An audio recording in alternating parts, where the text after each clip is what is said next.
Hello, everyone, and welcome to episode 17 of the Saturday Morning Gaming Show.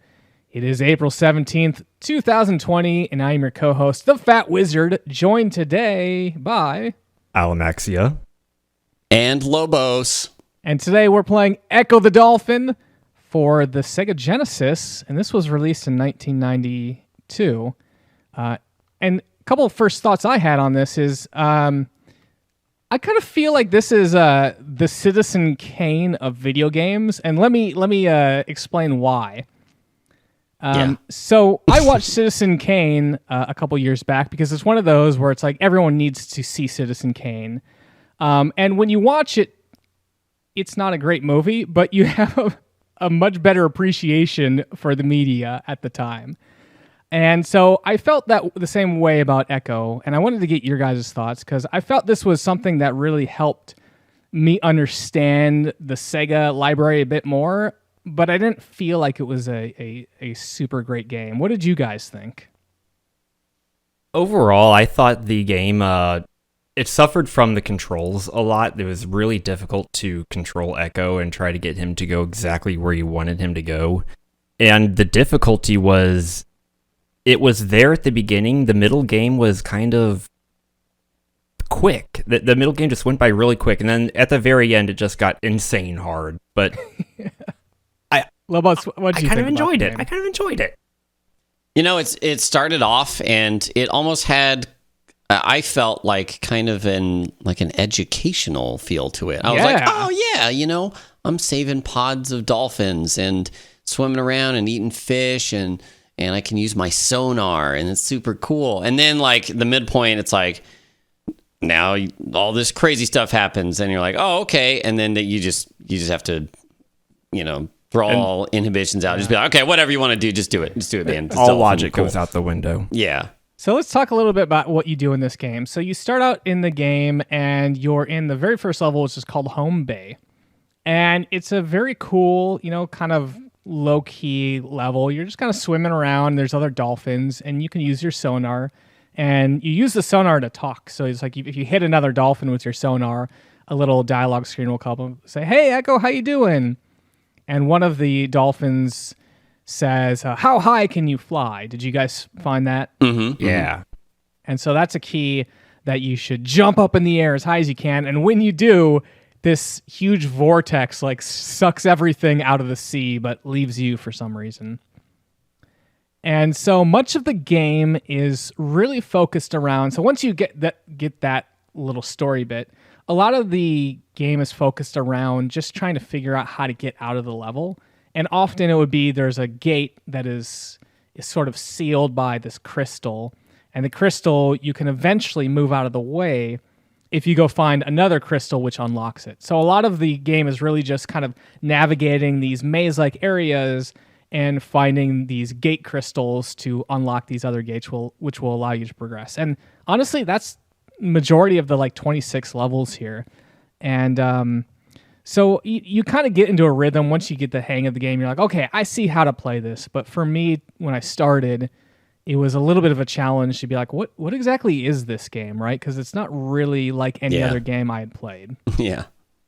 Yeah, the first 4 levels of it really felt like the 4 or 5 levels entirely felt like the tutorial of the game, because each one just kind of introduced a little bit of a different mechanic that you needed in order to carry forward into like the middle and end game of it. Mm-hmm. Absolutely. Yeah, and the whole thing with the crystals was like I guess you can call it a puzzle, but it's like, because there's no difference between the crystals, there's like the crystal that is basically a door and the crystal that is basically a key look exactly the same. And later on in the game, there's like multiple crystals. So you're like, okay, I got to figure out which crystal this one's for and this and that. Though they do have it most of the time linearly set up. And it's also usually pretty obvious to figure out which one is the gatekeeper or which one is blocking the door or the exit. Yeah, because it's like, oh, here's a big crystal in between a passageway. Yeah, right? exactly. So we just kind of hit our first, what I would consider our first level of the game, which is called the Under Caves. And this is, it really teaches you immediately how these crystals work. Because immediately you go in, it's a very narrow corridor. once you enter a level, you can't back out. So there are linear levels. It's not like an open world game, which I originally thought it was going to be. But you immediately to your right, you find one of the crystals that you can hit with your sonar. Oh no, actually, you have to bop it with your nose. Yeah. Ecco is a bottlenose dolphin, I believe, is what classification he is. Sort of like the flipper of dolphins here. And so you bob it with your nose, and a little like concentric ring appears on you, and that's the indication that, hey, you now have access to use your sonar to knock out this other key. And so you do that, boom, you've kind of solved the first puzzle. So I will say in terms of like a tutorialization, they do a pretty good job of teaching you the base mechanics early on.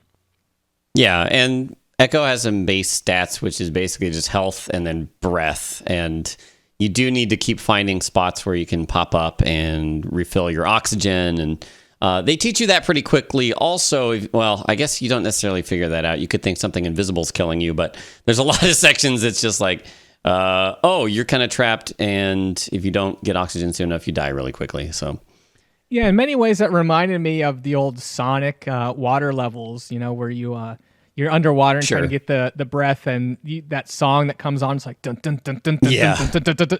And it's sort of the same thing where you can visibly see your air meter going down, and once your air meter is completely out, it starts removing your health. Mm-hmm. And then once your health goes away, then you actually restart the entire level. And for Alamaxia, I think you made a good point about this. Seemed like it was Alamaxia said it seemed like an educational thing. I said that. Oh, that was you, Lobos. Okay, yeah, and it surprised me actually how hard this game was, because it was like if you die on a level, or I guess if you die, you have to restart the entire level, and some of the things you are doing in the level are quite demanding. Yeah. To the point where I heavily use save states, and I encourage that in the Discord, because I'm like, yeah, some of these levels are going to be kind of a nightmare to redo over and over and over. Yeah, I would agree. Yeah, it became clear like that levels would typically be broken up kind of into sections, and each one maybe had like one hard thing you had to do. And then once you did it, then you can move on to the next section. And then you would fail at that and go back to the beginning. And then I was like, okay, so I'm going to save state after I do the hard thing. And then the next hard thing, etc. But I feel like for some of the levels, that hard thing was just simply figuring out where you needed to go. And for those levels, if you died and went back to the beginning, it wasn't really that bad on a second time through. I do remember one level mid-game where we have to make a very high jump at the very beginning that is extremely frustrating to even get one time. We'll have plenty of time to talk about that, so let's not get into there yet, because there's a whole section on the video that goes there. So talking about a little bit more about what we're doing, actually, we originally said that the majority of the levels have you finding those crystals and opening gateways, but actually, the level we're on right now, which I believe is either the vents or the lagoon, has you rescuing 3 other dolphins. And this level probably took me the longest, because there's a lot of really narrow corridors that you have to go down. And it's very hard to figure out where you are and where you need to be. You do have a little sonar ability, which if you hold down the sonar button, the sonar actually comes back and like hits you in the face, and will show you a very small map of the area, which I thought was really cool. Yeah, I did too. Yeah. You're kind of mapping out the area around you. Did you guys feel like the map was sufficient, though, to really get your bearings? Because I found that it was like, well, I can kind of see everything around here anyway. Yeah, I would use it to detect, like, because I think they would show like certain pickups or like maybe a crystal. So if I was at a wall and I could see that there was another side, but not entirely what was there, like it would extend your vision a bit more, and then you could kind of see what's around there. But I didn't use it all that much, just in very specific cases. I tried to avoid using it for the most part, not because I didn't want to know where to go, because that was very helpful, but anytime I used it, any enemies around me would immediately respawn. And is that true? I guess I didn't notice that. Yeah, there were times where I would have just defeated like a shark or one of those puffer fish that we saw earlier. I would use my map, and coming out of the map, they would be immediately respawned right on top of me. So I had to wait until I was in more of a safe spot to use brutal. That. Okay. Interesting. So we're still trying to collect all the dolphins here. And of course, some of the things you have to do on these early levels are really, really precise and demanding. We're looking at a scenario right now where there's this little brick you have to destroy. And the only way to destroy this is to use your sonar beam to push forward, or your sonar, I don't know, I guess sonar attack, whatever you want to call it, to push I'm not sure what this actually is. It looks like a ring of spikes, though. Yeah, it's right? like urchins or something, probably. Yeah. Okay. Yeah, and you have to use your sonar to push it along, and you have to like go up and then left and then up and then right, and it's kind of imprecise to the point where often I would shoot those urchins into the geometry and be like, oh no, I can't get it now. So you have to go back and you have to redo the whole thing. And it was just very, very time consuming. And that was a good example of when I would use save states. I'm like, all right, cool. I pushed the urchins, a good deal closer to where they needed to be, save here, because if I mess up, then I can kind of restore there right away and not have to redo that whole stuff.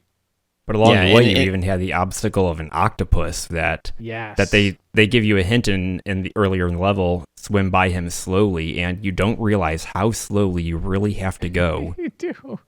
Really slowly, or else he'll hit you with his tentacle, and he actually slightly prevents you from progressing, and also will damage you. So, and that's really nerve-wracking, especially when you're considering I'm almost out of breath. I need to get past this guy really quickly, but you got to play it cool because he'll knock you if you don't go too slow. Yeah. Good points.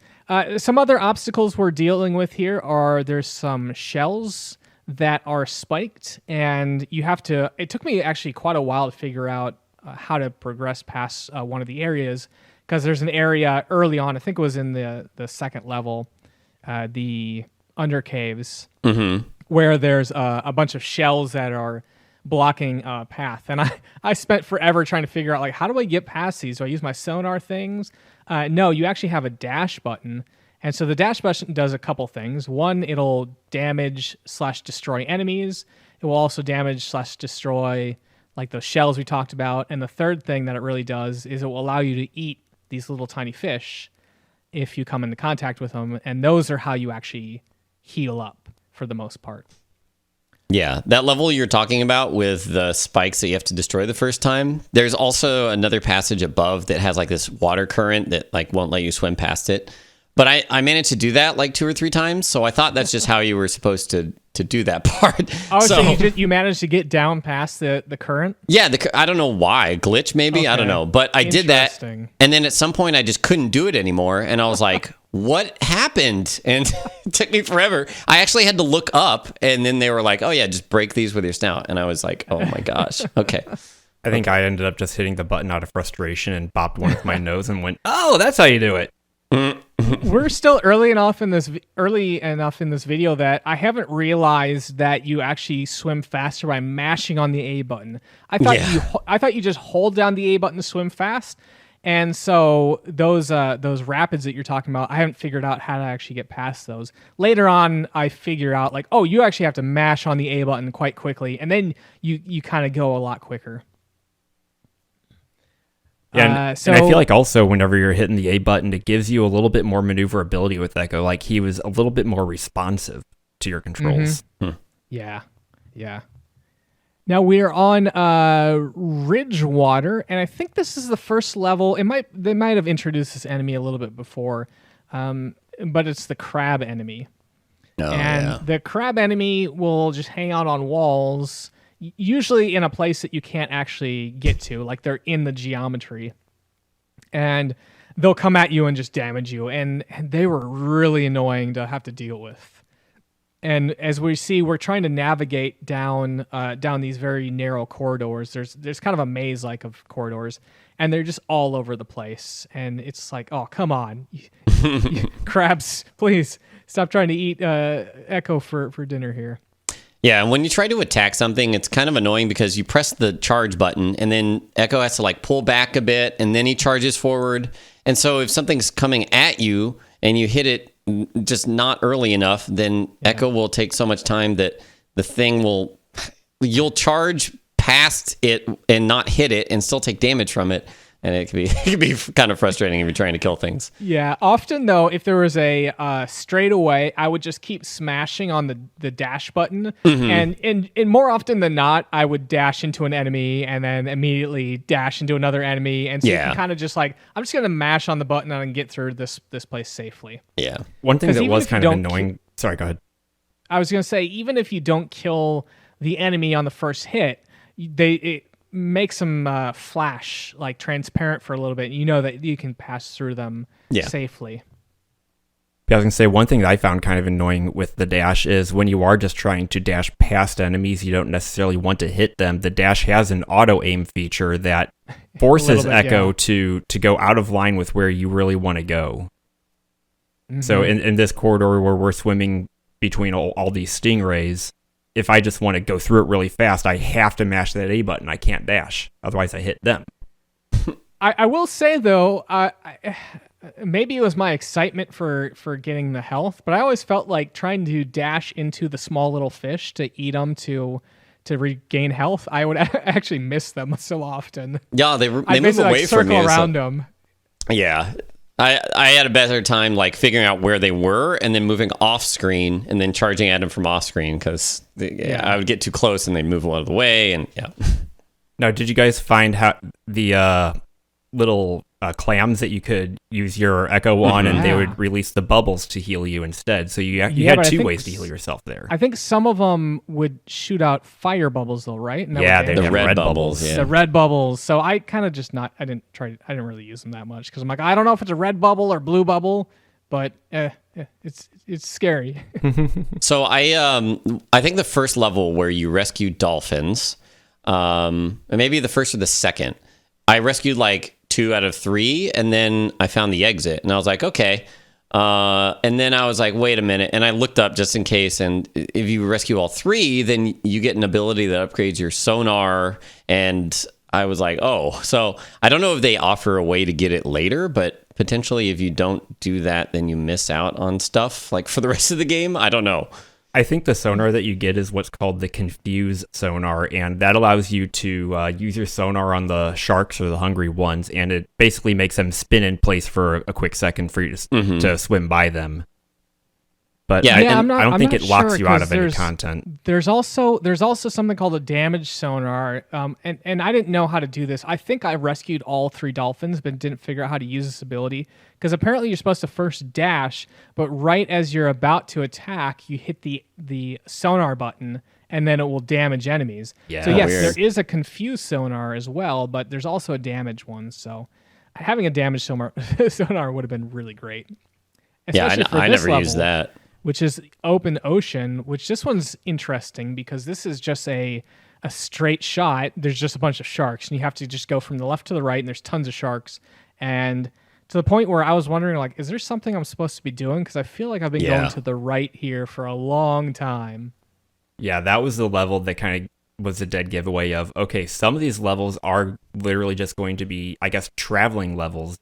It's not going to be quite a maze. You just got to get through the level. Not really much to figure out. Exactly. Yeah. I will say that the next level we are in, Ice Zone, is really when I think I started to warm up to this game a little bit, oddly enough, in the Ice Zone. Because I think this game, if it was 26 levels all in like a blue ocean, I just needed something visually different to look at. And so about like 6 or 7 levels in, they give you instead of a tropical ocean, now you have a frozen Arctic. I'm like, okay, a new palette to look at. We have some new enemies, like these huge spider things that hang out there.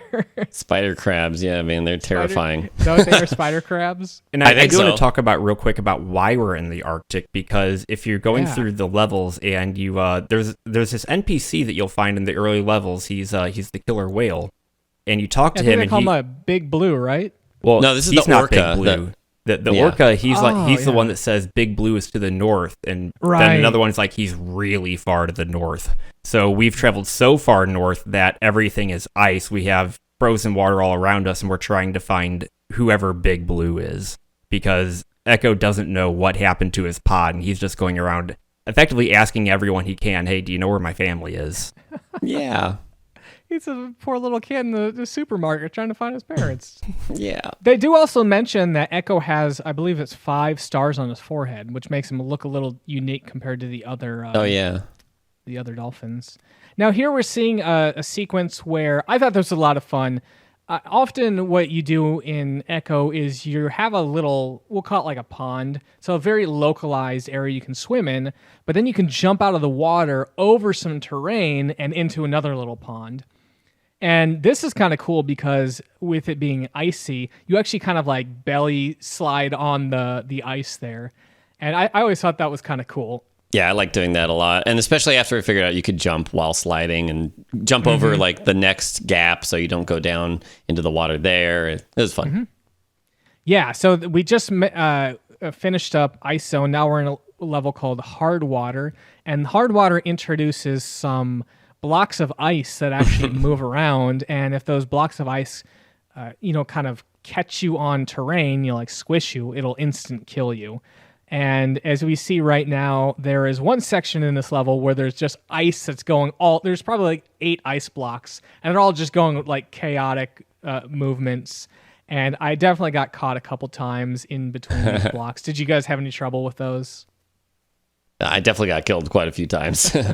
I got killed a few, but I found there was an outside area on the if you went the left wall and up and around, you could swim pretty quickly and avoid almost all of it. Okay, interesting. I did like these levels a lot because up until now, it's been a lot of just find the crystal and unlock the things and dodge the enemies, which are kind of random. I always felt that the enemies, although they do have a set attack pattern, they were kind of just random, right? But these had patterns you could observe and be like, okay, now hold here and then burst through here, dash through here. So I felt like I was getting a little more of like the Twitch-based strategy there, like trying to time my dashes, and I did like that a lot. Mm-hmm.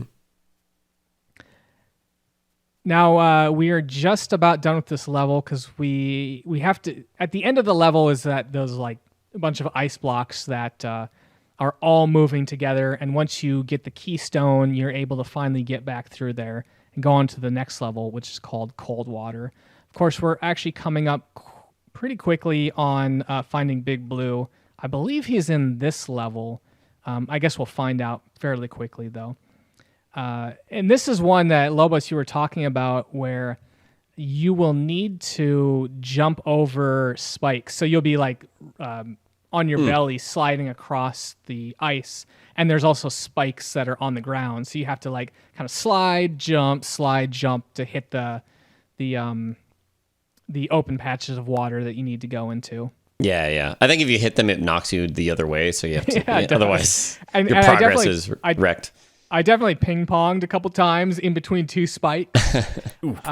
And those do actually damage you, so yeah. Yeah.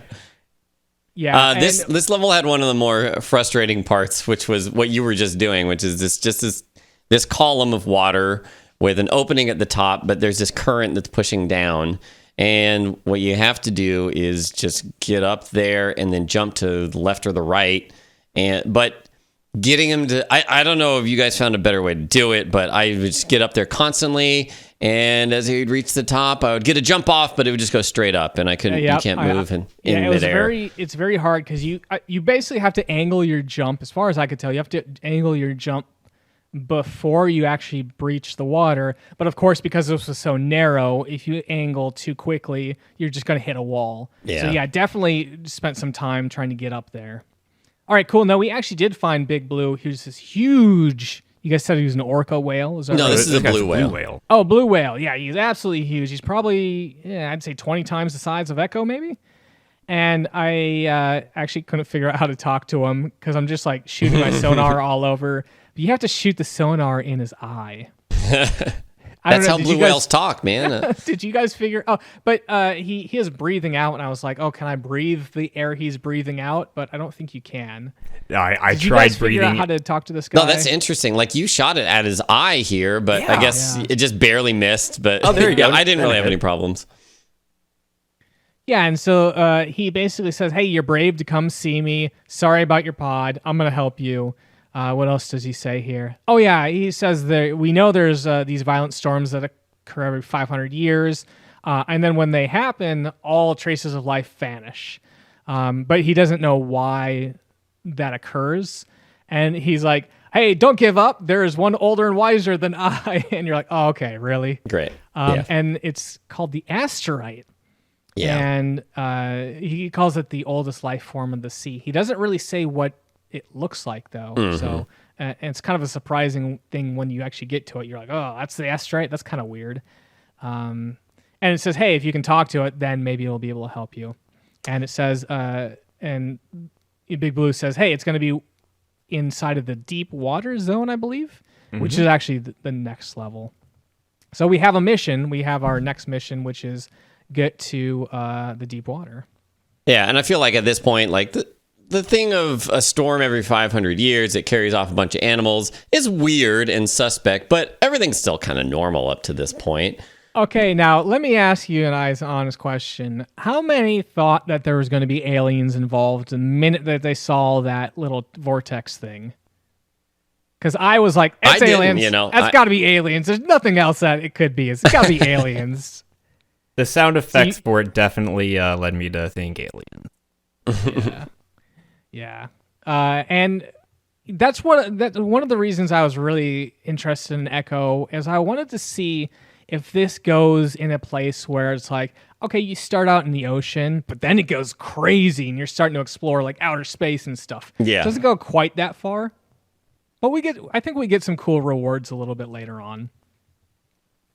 Often we'll go to some levels that we've already been to, and I think this might be one of those. I think there's a couple times you go back to levels where you've already been, and you either have to find a new exit out, or you basically have to find the same exit out. I can't remember which one it is. But you guys notice that as well. That's often it's like, all right, go back to this level that you were literally just at. Yeah, most of them had a purpose. Like there's definitely. I won't spoil it, but coming up, there's a place here you go, and it helps you travel. So that you have to return to and do that a couple times. Mm-hmm. I think you go back to one of the first areas to talk to a dolphin or something, and you go back to the very first level. I remember that, but yeah. While we're kind of like, roaming around here, I want to talk about the music. I actually feel like we always forget to talk about the music, but this game, I love the music. And I'll tell you what, I probably listened to the soundtrack about 5 or 6 times while playing this game. I don't know, did the music kind of hit home for you guys? Was it nothing special, or was it like, oh, this is great stuff? I really like this music. It's more ambient than what I'm familiar with, which is Ecco 2, The Tides of Time, which has a banging soundtrack. But I still really liked it. I liked the... I would say the sound design, although the constant charging and sonar could become grating on the ears. But overall, I really liked it.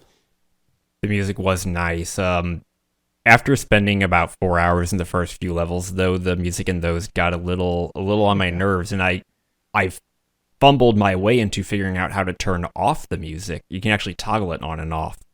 If you pause the game and you hit your A and B button at the same time, toggle it.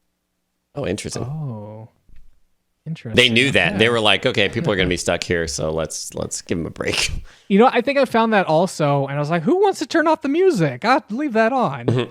I definitely had it on for a vast majority of the game, but levels that I went through a few too many times, I was like, I don't want to listen to this music again.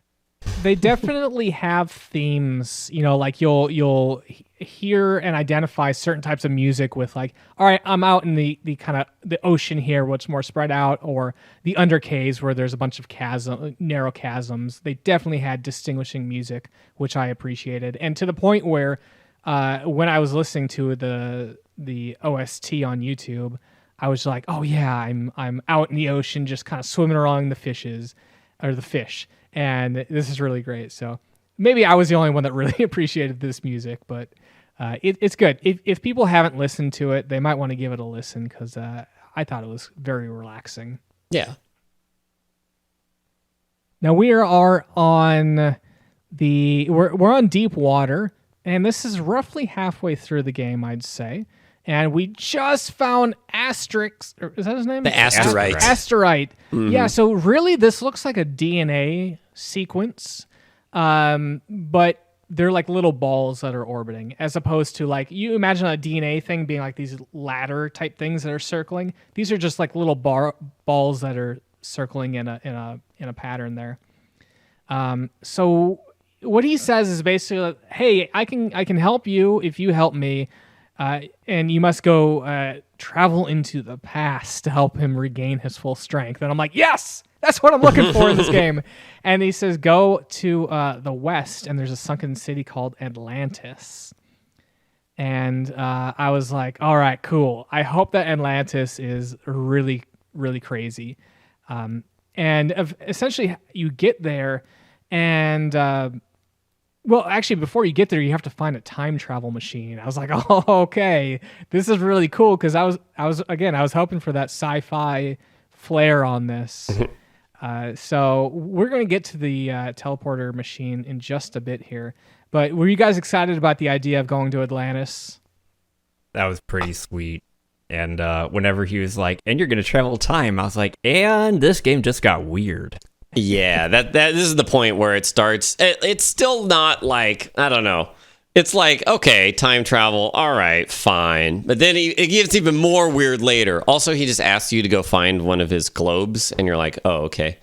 I guess I'll do that. That'll help you find my family. Sure. Yeah. And that's actually that is a critical hint for later on, finding one of the globes. But we'll talk more about that boss fight, because I definitely had some issues with it. So the next area we go to is called the Marble Sea. And so now we're getting into what almost looks like a city that's underwater. And immediately you find these gold chains. And, you can bop the gold chains with your nose to break them. Did you guys figure that out right away?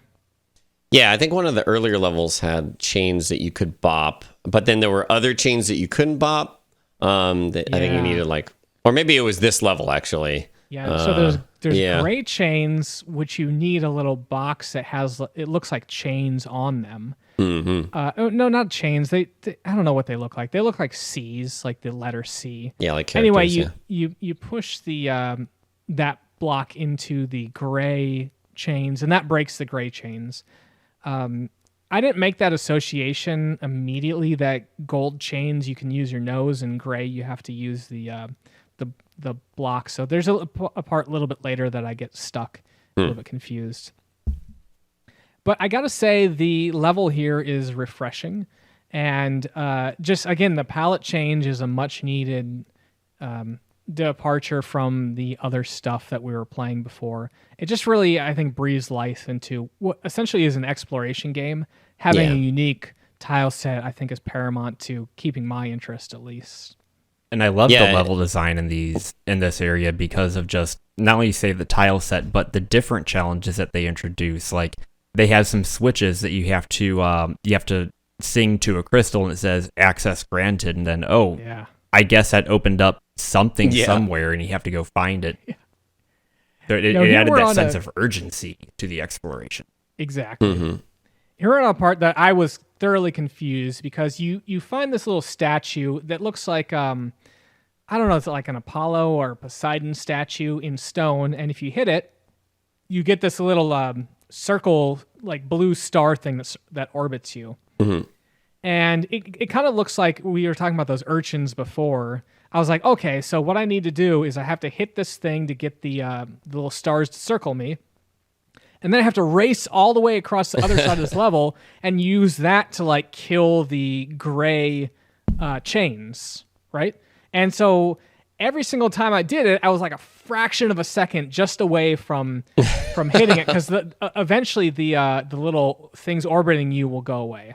Yep. And ultimately, what I figured out is the only purpose of that, those little blue stars that orbit you, are they kind of give you invulnerability, and anything that you touch will die, like enemies. But also, more importantly, is when it expires, it actually gives you all your health and oxygen back. So it's like that is your saving grace there. It's just like, if you got that, you're good to go for the next couple minutes. You don't have to worry about air. You don't have to worry about life. Yeah, and you can reuse them. So if you remember where they are and are willing to backtrack, you can just make things a lot easier on yourself. Yeah, but ultimately what I found was that the thing that opened up that gray chain was actually a little access stone, like Alamaxia was talking about earlier. You have to go slightly below that, where that gray chain was, and you can open up the chain through the access stone. After doing all that, you complete that level and you go on to the library, and the library is a cool little change of pace, because you start out the level and there's a bunch of these crystals that you can use your sonar on, and they fill you in with a little bit of the details. And I have the details up right now. Let me try to summarize it for everyone. So there's about like 6 different crystals, and they start saying, hey, we're losing a war with the planet Vortex. And I think that's the first time you hear about a planet named Vortex. Yeah. It says Atlantis is in ruins after a beam struck from space. We have escaped into the past with our technology. And so now I'm like, all right, this game's doubling down on that sci-fi stuff. That's awesome. And then there's another one that says crystals contain encoded messages, and then certain sounds reflect the message back. So that makes sense why using your sonar will often allow you to get a message from them. Let's see what else here. Another one was talking about the vortex. They suspect the vortex are dying and can no longer produce food. So over 500 years, when the Earth and vortex have a clear path, the vortex feed on the Earth.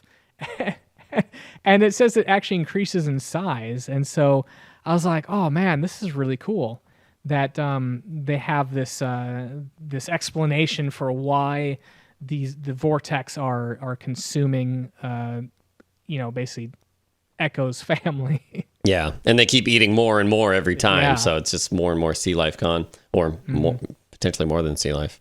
Yeah. After that, a little bit, we get to a part.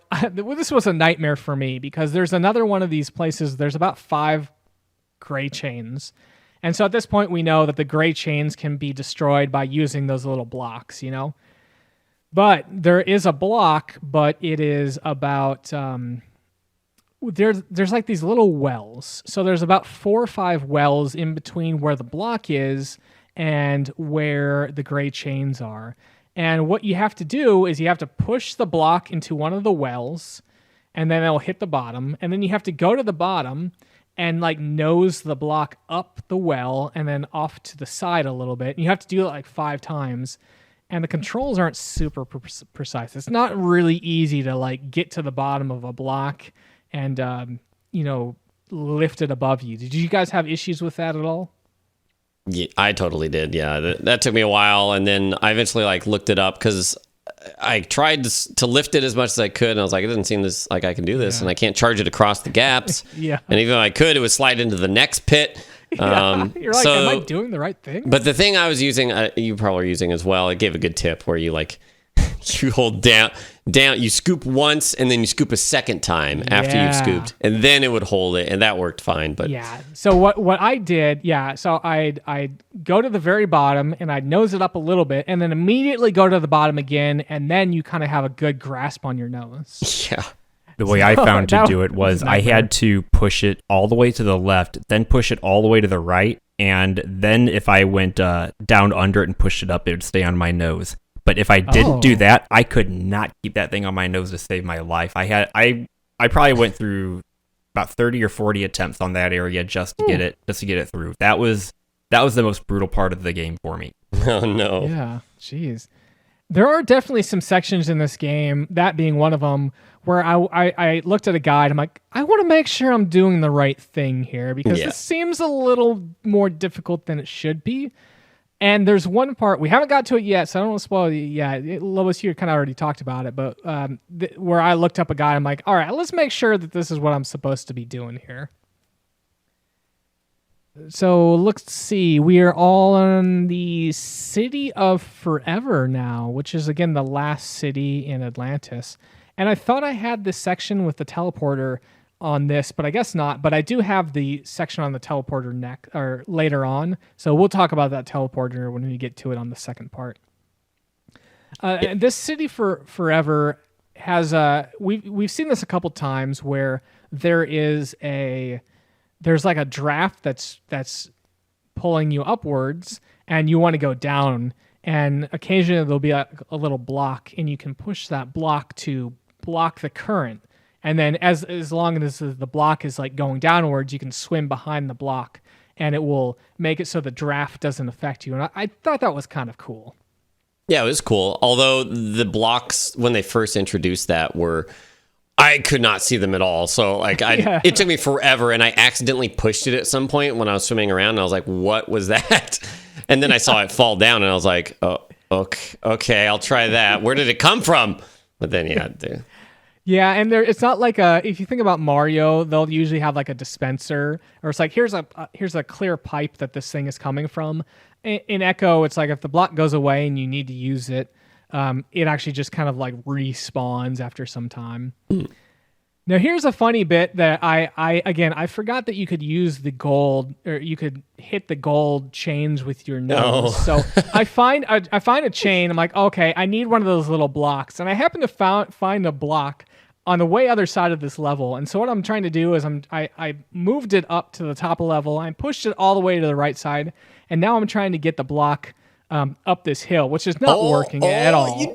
And I almost get it. But what's funny is I accidentally, in trying to get the block up the hill, I accidentally missed it on the dive, and I actually hit the gold chain with my nose. I was like, oh, of course, I can just hit the gold chain with my nose there. So the reaction of Ecco to that, like you controlling Ecco, like said everything, because you like stopped for a second, and then you're like, what? And then you went and got air, and then you were like, what the? Yeah, that was good. That is some of the moments I really do like about Ecco, is the process of discovery. And although sometimes it's hard to figure out what you can do, as long as you're just kind of playing around with stuff and trying out new stuff, I feel like you're going to figure it out at some point, you know? Yeah. I did have to read the manual, though. Did you guys look up the manual at all? I didn't. I read enough of the manual just to figure out what the controls were, but I didn't look too much beyond that. That's kind of what I used it for. I'll tell you what I really liked about it, though, is it was definitely written by someone that likes dolphins or is fascinated in them, because there's a bunch of like dolphin trivia. Oh, cool. And I actually learned, like dolphins can only stay underwater for like 5 minutes. and what's funny is a little bit later on in the game, you can ping one of the crystals, and the crystals are like, hey, if dolphins can't breathe underwater, why do we live underwater? I'm like, that's a great question. But I think it's cool if people are interested in playing the game. I do recommend taking a look at the manual, because it does give you instructions how to play the game and a little bit of lore, but also it gives you some cool little dolphin trivia and stuff I didn't really know about. And so I did appreciate the idea of kind of using this as a vehicle almost to teach people more about dolphins, you know? Yeah. And I think we see this a lot in retro games where we have like unique concepts that don't really make a lot of sense. You know, like you think about something like Toe Jam and Earl, Ecco the Dolphin, what was the other one I'm thinking? Earthworm Jim. It's like these are cool concepts, and it really requires sort of a dedication to a unique mechanic or unique avatar to show the story. Now, Lobos, why don't you walk us through this section right here? Yep, there you go. You did it. We're on the city. We're on the city of Forever. So. Yeah, it's another tall, like a column of water that has kind of a high wall on the right side, and there's really high wall. Yeah, it's a high wall, and you explore the rest of the level, and you're like, I don't see anywhere else to go, and maybe I could do that. And so you try, and sure enough, you can end up jumping over. You know what's funny, though, is I don't actually think I did that, and I don't know how, because I remember reading the guide just to make sure, right? And it talked about the jump that you just did, this really long fall, but I don't remember doing it. And really? I don't know how I got past that part now. There was another way you could get to this area without having to do that. Wait, how? In the very first part of the level where there's that gate that you pass on the right side, if you go up into the right, there's a little cubby where you can see one of those statues off into the distance, past like areas of level you can't actually move. But if you shoot your sonar and hit that statue, it'll open that gate and let you get to this area. Amazing! Yeah, because I totally none did of the guides I saw even mentioned this. They were just like, "Hey, yeah, it takes me 40 or 50 times, so just have fun." I don't know. That's amazing, though. Okay, because you do have to go back through an area again. And when I went back through there again, I was like, "Oh, come on, really?" But I wish I would have known that. Yeah, we skipped that other level that had the big central where you had to jump over.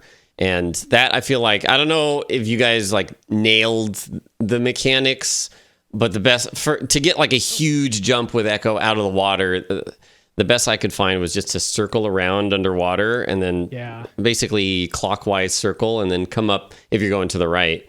And then as you hit like a diagonal upright, you would just boost and you would somehow get more speed and mashing the dash button. And it was a mess, but. So I was a little misinformed on when the time travel sequence comes up. We finally hit it. So again, we're in, I guess, we're still City Forever, and we want to go back in time. And so we hit this little glyph, and it says "Time travel initiated, Traveler Ecco." And then you get up to these like they look like two little dishes facing each other. And so I'm like, all right, great. How do I time travel? What do I do? And so I'm like going around and my breath is going out. My life is going out. I'm shooting the sonars all over. And then I finally just hit the side of one of the dishes with my sonar. And then those start to bounce back and forth. And then I do like this little swirly thing. Did you guys figure out how to time travel right away? Yeah, not right away for myself anyways. It seemed to have a pretty specific hitbox in the middle of the dish. Yeah. So if you weren't perfectly centered, it like wouldn't register. But yeah, I found it off just mashing. Felt pretty trial and error. Yeah. And then you go back to time to the Jurassic Beach. And so we can talk a little bit about this area because early on you find a glyph. And the glyph says like sing the song to summon the like pterodactyl or something like that. Mm-hmm. It's not a pterodactyl. I think it's some other type of the pteranodon. Yeah, pteranodon. Yeah, okay, whatever that is. Is that a real thing? It is. Yeah, I think so. And so it's not entirely clear like what that means because when I went up to the surface, I was like, okay, I'm shooting it all in the air. I see a couple birds like way in the distance. So I'm like, maybe those are like little tiny pixels. So I was like, what's going on here? By the way, around this area is these like really long eels, which are really kind of disgusting. They look like sharks, except for they look more like an eel. You know, they're the length of a shark. Anyway, and your confused sonar will work on them just like it will a shark. Oh yeah. So you finally find what I'm just gonna call it pterodactyl because honestly, it looks like one of those. And so what you do is you jump into the air and you shoot your song, your homing or your sonar into the air, and it comes and picks you up. And this serves you as a way to get to the next area, which is kind of cool. I could appreciate it. And then you go down a little bit south of here, or you go down to the bottom of the ocean, and there's these little volcano things, right? Did you guys figure out the trick with the volcanoes? On Eventually, accident, yes. when I was trying to run from one of these little trilobites that's chasing you. Yeah, the trilobites are nasty. They look kind of more like shrimp to me. If I were to describe what they look like little shrimps. But yeah, they get on you and they are adamant about killing you. And so yeah, I also accidentally ran into one of these volcanoes. And the actually, is the volcano on this level? No, it's on the next level, I believe. The Pteranodon Pond. So at the bottom of the ocean here are a bunch of these volcanoes, and unbeknownst to me, actually a couple of the volcanoes are false walls. So you can actually go into the volcano and then through the terrain, which allows you to progress a little bit more into the area. As far as I could tell, the only indication that exists is it has some bubbles coming out. Lobos, how did you figure out that those volcanoes were where you needed to go? Yeah, I eventually, one of my tactics, if I didn't know where to go, was just to kind of edge along the walls and mash my sonar and see if it hits something. And that's how I managed to find that. They have enemies that kind of come out from the walls. So after I figured that out, I was like, oh, maybe they have like, an enemy come through that little tunnel area to show you, hey, you can go through here. But that wasn't the case. They just come out of out of nowhere. Yeah. So it was just luck. And then once I knew to look for that, then I was like, okay, we'll keep that in mind. Whenever it came to like the long line of the little heat vents on the bottom, and only a couple of them you could go down, I was able to use the sonar, and you could see like basically the pillars underneath them, but it would look like there was solid earth between you and those pillars. But that was kind of your indication of, if I go down this vent, I'll hit that pillar. Right, right. Yeah, awesome. And we are back to the pterodactyl. I like this guy a lot because when he picks him up, he seems so happy to pick up Ecco. And you'd think Ecco would be a perfect bite-size meal for this pterodactyl, because pterodactyl is pretty big, Yeah. It's probably like 3 times as large as Ecco, and he looks very hungry because he's like squawking as he's going. He's picking up Ecco and moving around.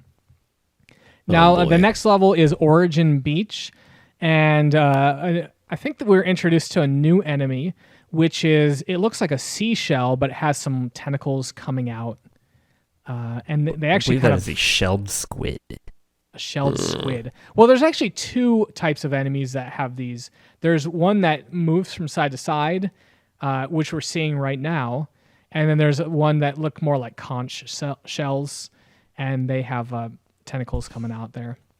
In either case, both aren't too tricky to navigate. Again, if you just keep mashing on the dash button, eventually you're going to get through the area pretty quickly. And then we move on to the next level, which is called the Trilobite Circle. And when I saw the name of this level, I was like, oh no. Yeah. Oh no. And immediately there's like 2 or 3 trilobites that are just on me. And they actually do just go through the walls to get Yeah, you, so. They chase you so much longer than any other enemy. Like anything else you could just kind of run away from and it's fine, but they'll chase you, and if you're just trying to get away, you'll aggro another one, and then you'll have 2 or 3 chasing you. And if you try to turn around and boop them with your nose, most of the time they would just approach you too fast. And then one of the new, I think this is one of the last new enemies we'll see in the ocean, at least, is this huge seahorse, which is blocking off a path.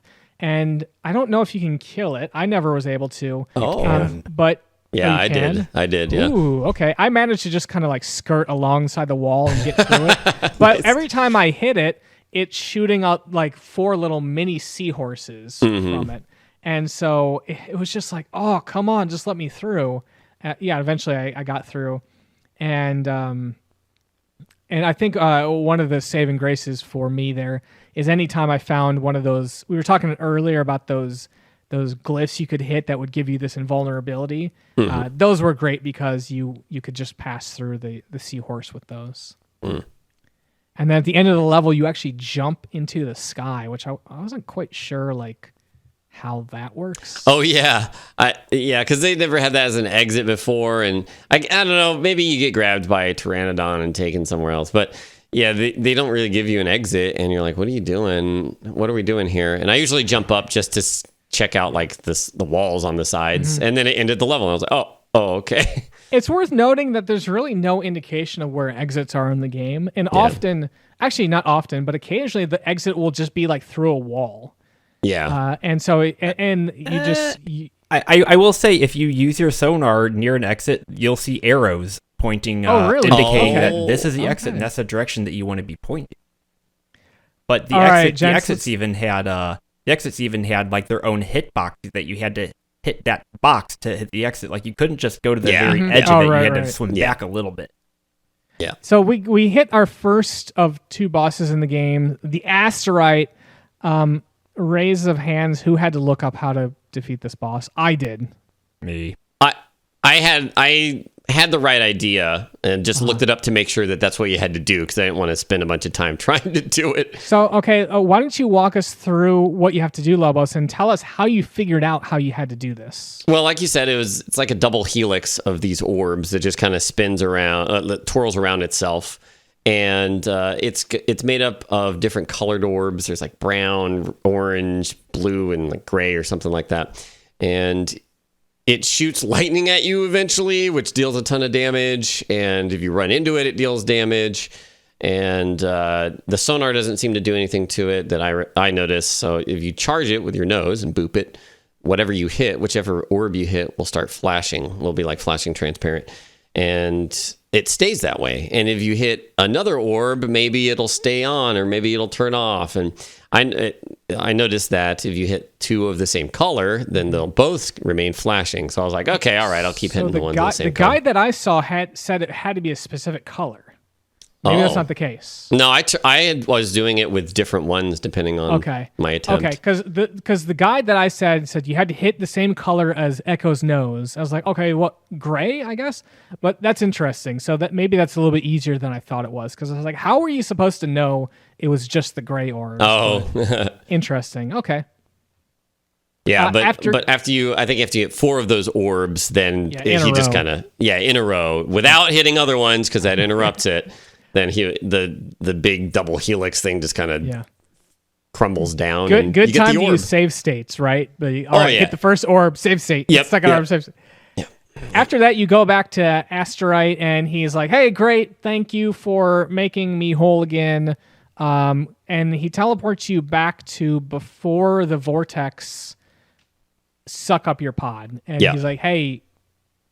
Also, he gives you a special power. You no longer have to surface for air, so you can breathe underwater. Did you guys notice that? I knew that happened, but I didn't know that's why it happened. Yeah, it's nice. That, and your health regenerates automatically.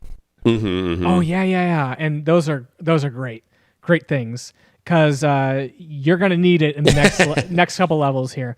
So we're coming up on the end of the game, but you go back in time and you jump up in the air again, and the vortex comes and sucks up everyone, but you get sucked up this time and enter the tube. This is a very different level than what we've seen in the past. We're now like in space, and imagine a huge, like shop vacuum sucking up the ocean, and that's what you're trying to traverse up right now.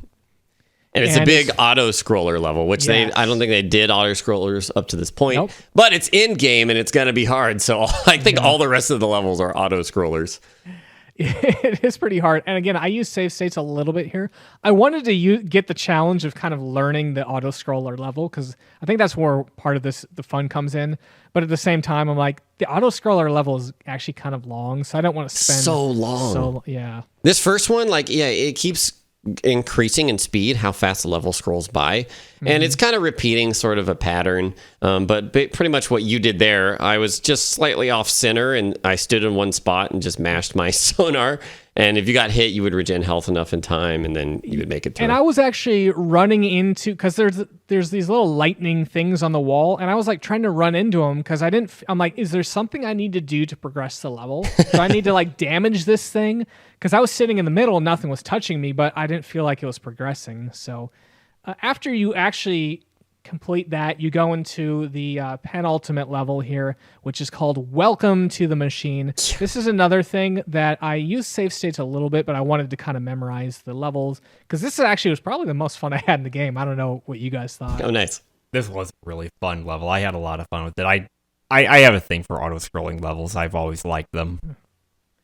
But you're essentially inside of the alien mothership, and I guess it's all underwater, or maybe you're floating through space. I'm not sure. At this point, I don't know. And there's these aliens that come out, and I would say they actually look like aliens from the movie Alien. Did you guys? Yeah, they got the big heads, and then they got, I don't know, like just like kind of limbs. Tentacles on them. Yeah, tentacles or limbs. Yeah. And so they come out, and once I figured out that you can use your sonar to blow them up, you basically just do 360s around as the level is auto-scrolling, you just do like 360s blasting sonars all around. And this auto-scroller level is pretty easy. Occasionally, though, what it will do is it'll put you at a dead end. So let's say it's going to the up and the left, and it gets you into dead end, and it'll be like, okay, it stops, and now it starts going to the right. So there's often where it's like, all right, a path that you couldn't get to before now opens up. But I'll tell you what is devious. After you do that, you go to the boss level. Or it's not boss level. You go to the boss, because if you die on the boss, you have to do that whole Welcome to the Machine level again. And I was not going to do that, because that took about, 5 minutes, would you say? It is a long level. It's very long. I would say that this level is where the difficulty of Ecco actually just, I would say, not only shines, but goes from about 5 to 11. Now, let's talk a little bit about this boss fight and what it looks like. Alamaxia, why don't you fill us in here? So this is just a giant floating head, and we have a lot going on.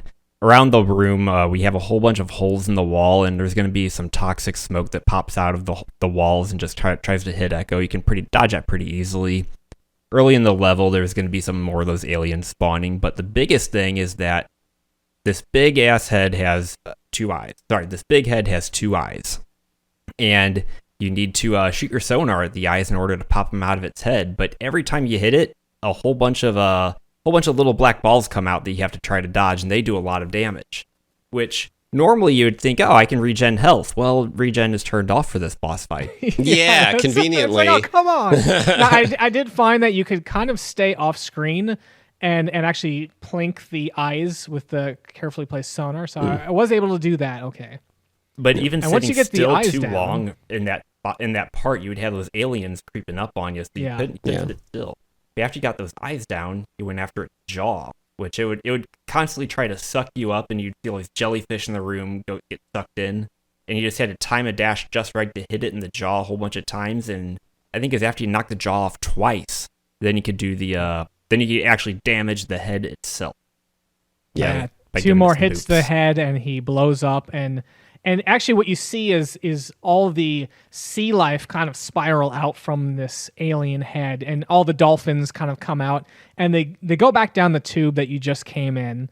And it's really cool because you see your school, I guess, of dolphin friends, and you just kind of like, you go into the sea and you're jumping around, and all the dolphins are swimming and they're happy, and your character Ecco, he goes into a mode where he actually just goes and talks to everyone.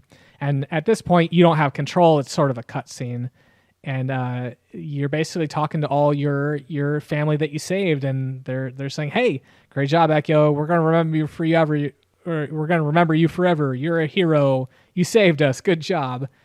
So I guess not a whole lot of fanfare, but I did feel like that boss fight was a lot of fun.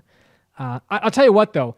If the boss fight was a separate level and it's like every time you die, you restart the boss fight, I would have felt that boss fight was perfectly balanced. You know, it was a lot of fun, a little bit of a challenge, not too bad, but, you know, had a little bit of skill and it had some cool mechanics to it.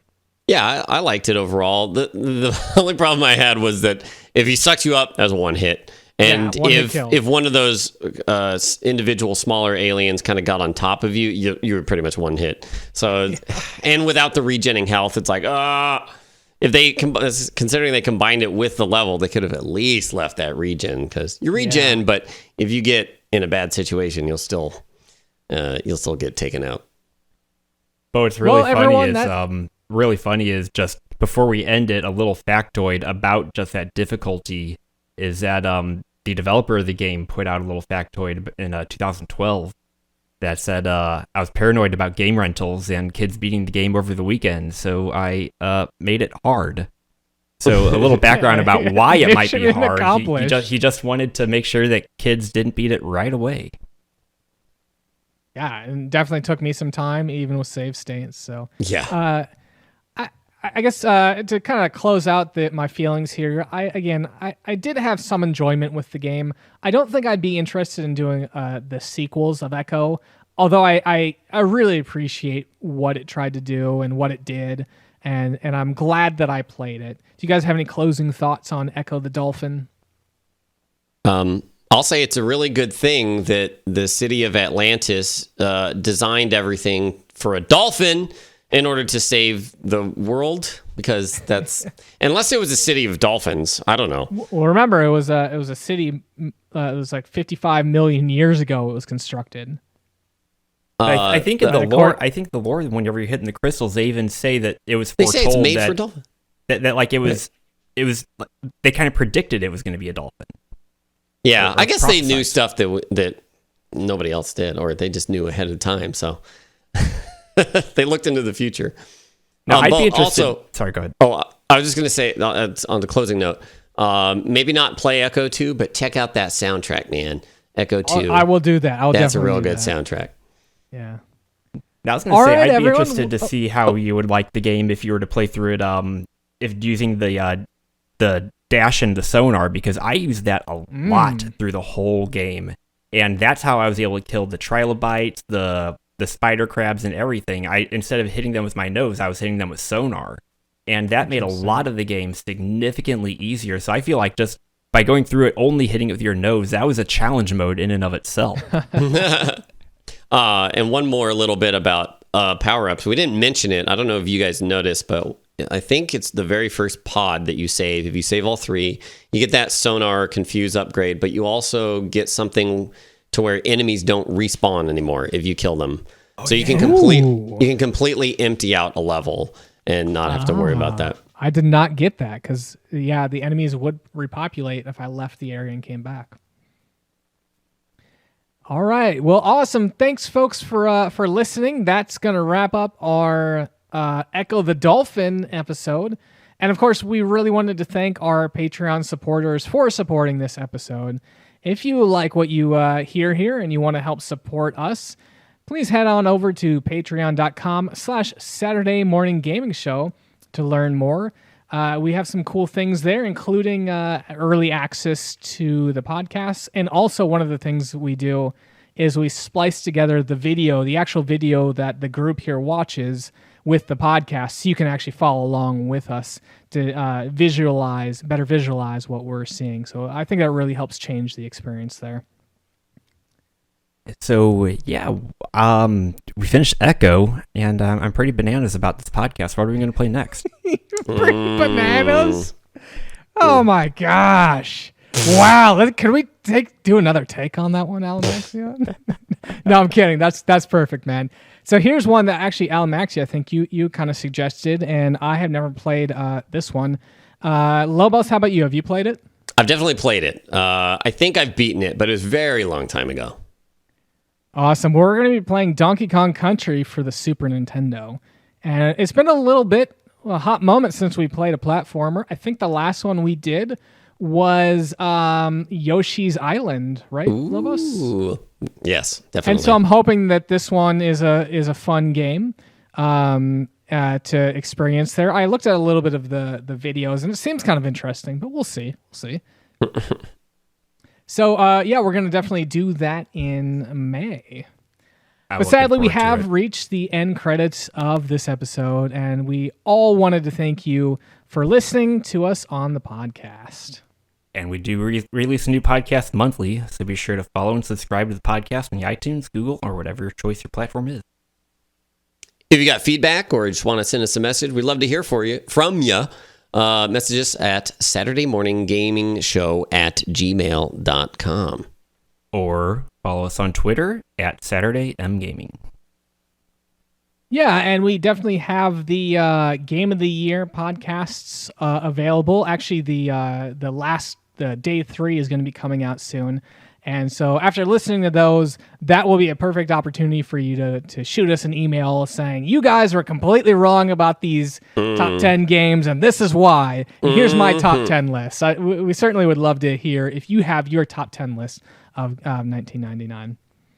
But we did want to give a special shout out to TechnoAxe for a lot of the music on this episode. For Saturday Morning Gaming, I'm Alamaxia. And I'm Lobos. And I'm the Fat Wizard. We'll see you in May with Donkey Kong Country. We'll see you in May with Donkey Kong Country for the Super Nintendo.